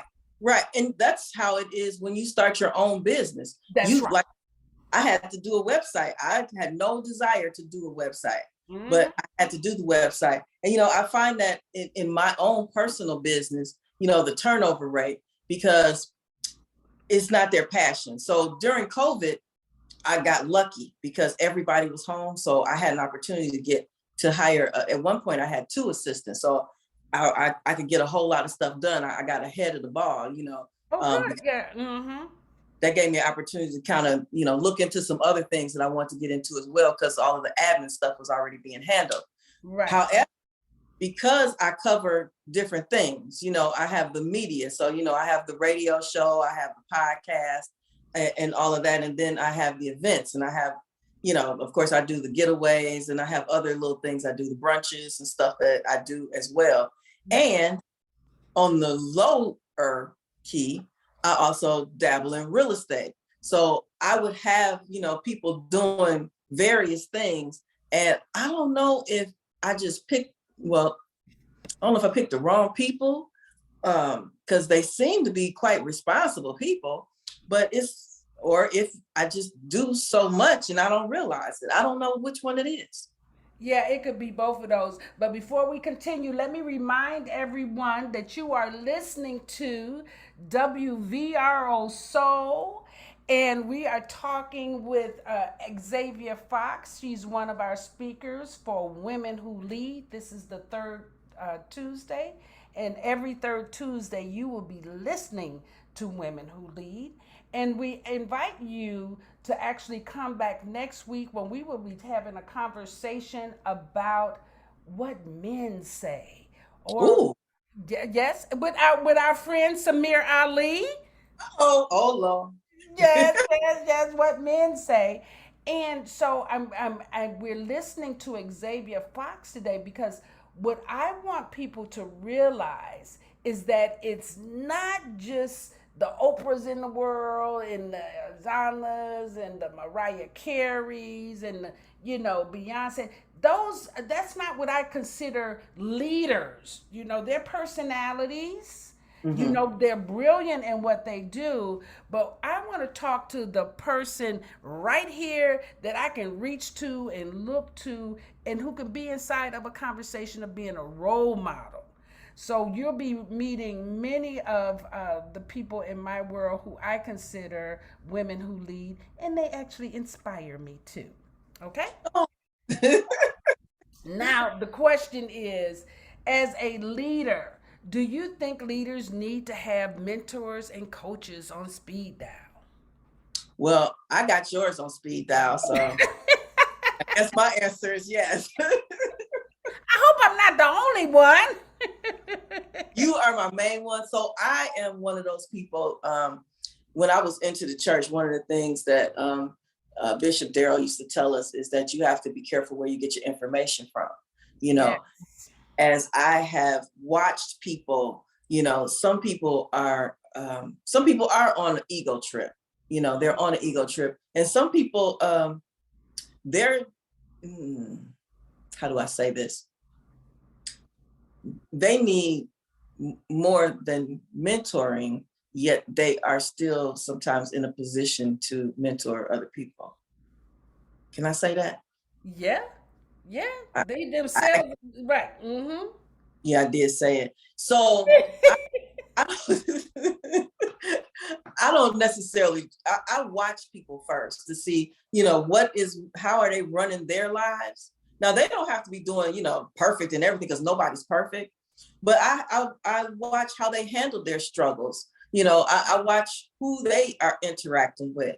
I watch people first before I actually open up. I don't open up to everyone, because I don't think everyone truly has my best interest at heart. And sometimes I don't think they even have their own best interest at heart. So yeah, you are my number one confidant, because from our interactions over all of these years now, I just feel like you are not biased. There's nothing in you that is wanting to harm anyone. You're always wanting to help, whatever that next step is, whatever it is that I ask, you are willing to be a part of it, unless you just really can't be a part of it, because, you like to be all over the world sometimes. And thank you for saying that, because that you're saying something that is very genuine. I see people out there giving advice to folks, and I'm saying, but you haven't even taken the mask off your own face yet. Yes. You're not even courageously, to me, if the one thing, and this goes back to the work that we do in Master Force, if you remember, we talked about the consciousness link, right? And if you haven't got to the level of courage, you really should not be advising people, because that's right. Still low on the totem pole. Right. Yeah. When I hear someone yeah. continually pointing the finger at the other person, that means they're not learning the lesson that was for them. Yeah. And if you're not learning your lessons, then you're not growing. And if you're not growing, I'm not sure how you're going to tell me anything, because I'm working on growing. Anything that go on, I'm looking at what was my role, because I need to grow so I can get past it. So let me grow, please. Let me grow. Let me figure out what role I play. What am I supposed to learn? But I still see many people who are giving advice and offering coaching, and they're still pointing that finger at somebody else, that they did this to me and they did that to me. No, you were in that situation because of what reason? Figure that part out first. Yeah, and when things show up in my face, that's probably the first thing that I say. Why did I attract this? Yeah, those are literally my first words. Why did I attract this? Right. What is going on with me? Well, what is going on here, right? Miss Rita, I was at the grocery store one week, and this little guy, now, I'm always talking about relationships and stuff. And so, it's not that I'm not in a relationship because I don't attract men. It's just that I haven't attracted that one that really, gets me going like that. And so little guy, I don't know what was going on with him, but he was trying to talk to me. He's like, come on back here, let me, because I was in the produce section, and I saw, he said hi, and you know how you could tell when it's about to go past hi. So he said hi, and I saw that look in his eye that it was about to go past hi. So I kind of got my buggy and sped up a little bit. He's like, come back here, let me talk to you. And I'm thinking to myself, what on earth did I do to attract that? I'm doing something. My vibration is messed up. What do I do? Well, actually, you know, here's the thing about vibration. You gonna track the good, the bad, and the ugly if you got a high vibration. Oh now, my God. choosing to interact with them, that's different. But you're gonna attract. Yes. And I'm just like, am I eating wrong? I had no cheese or nothing like that. My vibration should be high. What's going on here? Yeah, that was funny though. But I say that all the time.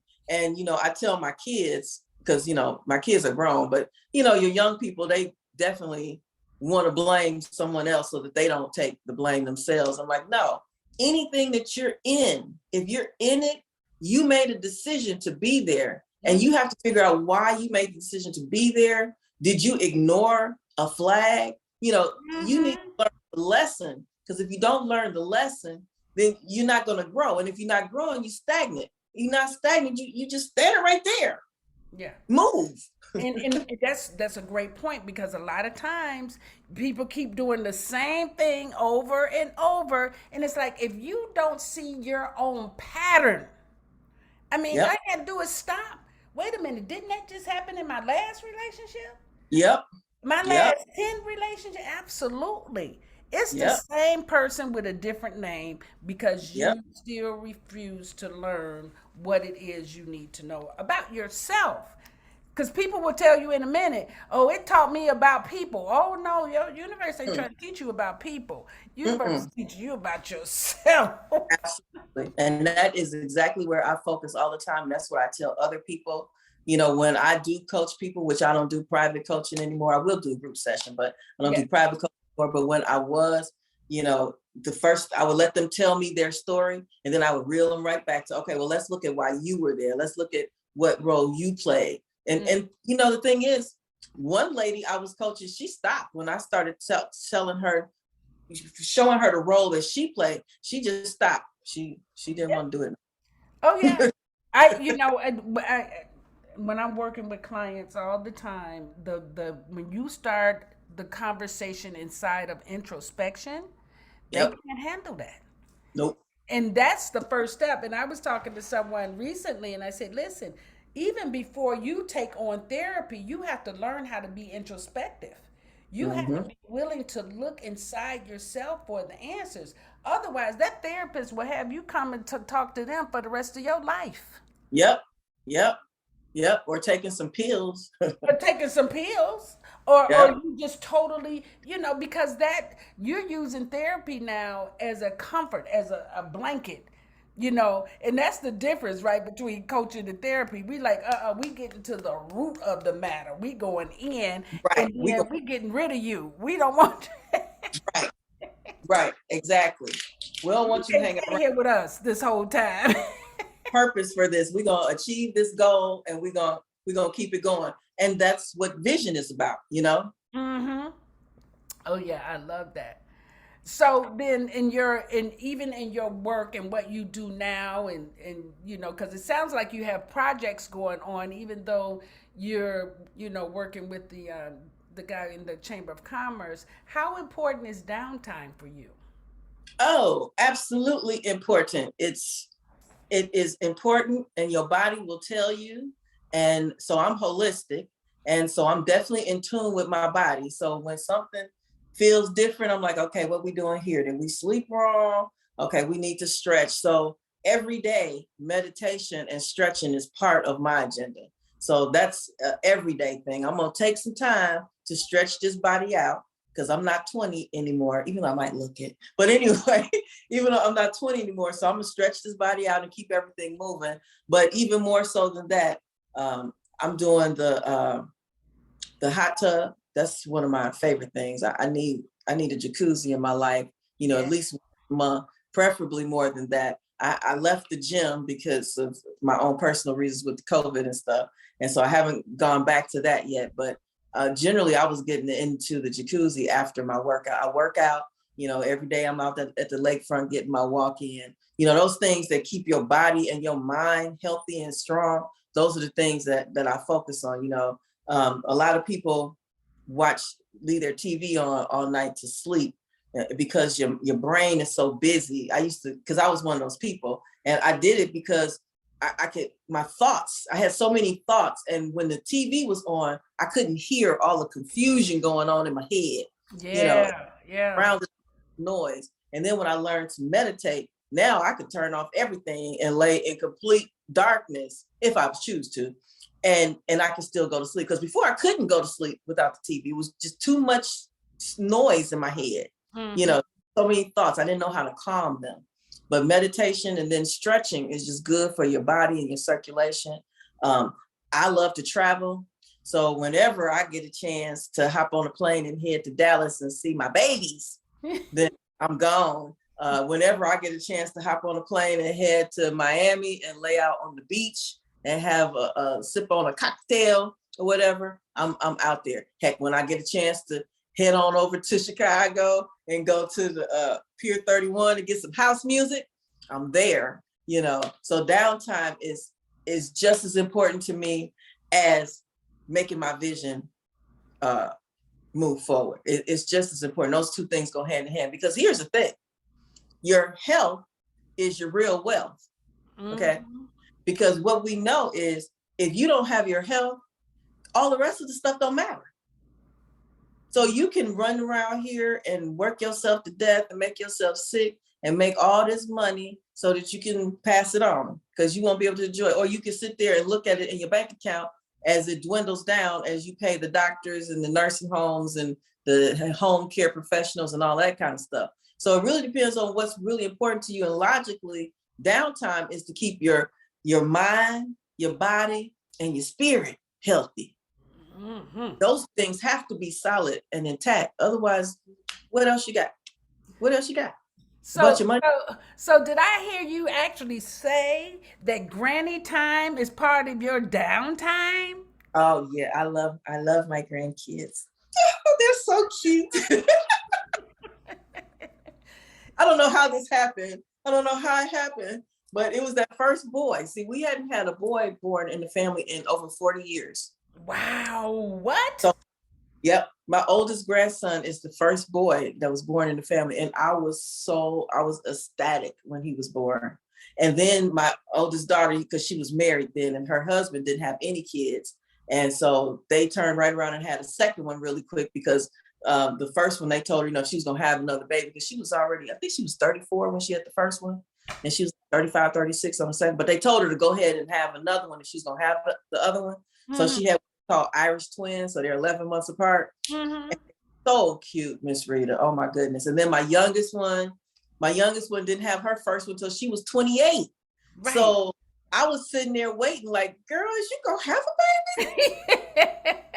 Is you waiting on? I was wondering if she could have kids at that point, because my mom didn't have me till she was 28, but I didn't expect my daughter to wait that long, right. So when she got pregnant, I was excited. I was like, oh, and then she had a boy. So now I had 3 grandsons. I'm like, oh, look at, they are just so cute. I just love them to death. Then the youngest one turned around and had a little girl. She's just as cute as a button. Oh my goodness. She's gonna be it. She is it, baby. When you have 3 first so one brother and then 2 first cousins that are boys. Oh, yep. She can't do nothing. She can't do nothing. Oh, I just love that. Yep, she's got a brother that's 2 years older than her and 2 first cousins, and they're all stair steps. So the oldest one is 5, then the next one is 4, and then my youngest daughter's son is 2, and then the baby is 4 months old. Girl, and so they're all in Texas? No, but the youngest, they're thinking about moving to Texas, and I'm hoping that they do, so I could just go to Texas and have everybody there. Wouldn't that be great? And you might be moving there yourself, huh? And yeah, one day, well, you know, my mom is here in the nursing home. And so since my dad passed and my mom doesn't really have any other family here, Okay. so I can't leave her, you know, Not just because now. Yeah. yeah. So I'll be in somewhere between Milwaukee and Chicago, you know. And for now, and Yeah. traveling to Texas and Miami on your downtime. Yes, absolutely. Those are my spots. And Atlanta. Yeah, that's right. In Atlanta, that's right. It has been so wonderful talking to you. My last question is, do you have any interesting projects coming up or going on that we can support you with? And if people just want to hang out and engage and participate, where can they find you? So I always have something going on. You do. I always have something going on. You know, you can catch me on my radio show, Let's Talk About It with Xavia Fox, on Monday mornings from 7 to 9 a.m.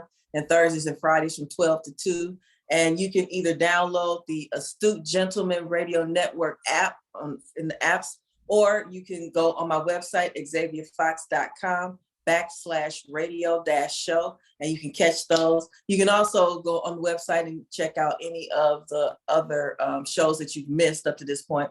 My podcast, I do a monthly podcast. The next podcast is July 21st. Is that what it is, Ms. Reed? Now, that's not my podcast, so I don't know. My next date for your show is July 7th, so don't ask me. Oh, that's your show, right? But Right. I think our next podcast, which we're going to promote the radio personalities. Oh, yes, that is the 21st, right? Mm-hmm, right. Yes, so July 21st is the next podcast, so hopefully you can check that out as well. Other than that, if you are in Milwaukee, of course, I'm with the Black Chamber, and we have the third Thursday networking pop-up events coming up. The first one is July, I want to say 17th, but you will be posting that stuff. You can go to twbcc.com and check out the events coming up with the Chamber. I do all of the events. In September, we're going to have a Taste of Black Milwaukee, so you'll definitely want to check that out. But yeah, so the radio show, and you can check me out on YouTube as Xavia Fox Media. Everything is Xavia Fox. So the easiest thing to do is Google me. Just Google Xavia Fox. That's X-A-V as in Victor, I-A-F-O-X. And everything I've ever done or that I'm going to do, it will pop up. My book, everything. Oh, yeah. So before, we got a few more minutes. So tell them about your book. Yes, tell them about your book, please, before then that can be your sign out. Yeah. Okay, so my book, The Men in My Life and What I've Learned, is an autobiographical account of my interactions with men in my life and what I've learned. That's why I got the name. And it starts with my dad. Ironically enough, people always think it's a sex book. It's not a sex book. There are some sensual parts in there, of course, because it's my life, but it starts with my dad, and my male mentors are in there. My marriage with my husband. I'm a widow, so that whole story is in there. Stalkers, I've had 3 of them. Those stories are in there. So I believe that book really is relatable for many women. You're going to find parts of yourself in that book, and you'll see how I handled it and how I may say, don't do it that way, because that didn't work. You know, my dad always told me, you know, you learn from your mistakes, but you don't always have to learn from your mistakes. You can learn from the mistakes of others as well. So in that book, I kind of share, you know, things that I went through, how I handled it. Maybe I shouldn't have handled it that way. Maybe you should try it a different way. But yeah, The Men in My Life and What I've Learned, you can get it on Amazon in Kindle format or paperback. And you can also go to the website, xaviafox.com, and get an autographed copy. Yes. Wonderful. Yeah. You did that in record speed. I love it. Yes. So I just want to thank you once again for being someone that I do see as a leader, and you make a difference in people's lives. You're out there. You certainly inspire me to always be doing something, you know, just because you are. That is so cool. Well, thank you so much. I'm glad that you considered me a leader. That was such an honor. Yeah, that's an honor, because I definitely, you know, I look up to you. So for you to consider me a leader is definitely an honor. Well, it's always mutual. Most of the time, when you can see the mirror of yourself in someone else, it's always good. It means that, if you enjoyed that in them, that means it's in you. Okay. Okay. Yeah. So you're a leader and you're absolutely a leader. So yeah, I'm glad you're my mirror. That I'm pretty cool if you're my mirror. Yeah, isn't that right? And it's been that way for a while now. So we know that it's solid. We're not looking at no broken glass everywhere. Right? No, no, no. We're solid. We know who we are. That's for sure. We're definitely solid. Yes. So thank you for having me on the show. Yes. I'm happy for you on this platform, especially since you were sharing the viewers and stuff. I'm like, get down, Miss Rita. It's wonderful. Having me It's on. exciting, yes. And I just want to thank all of our listeners for being here today, and definitely look forward to next week when we're going to be listening to the men.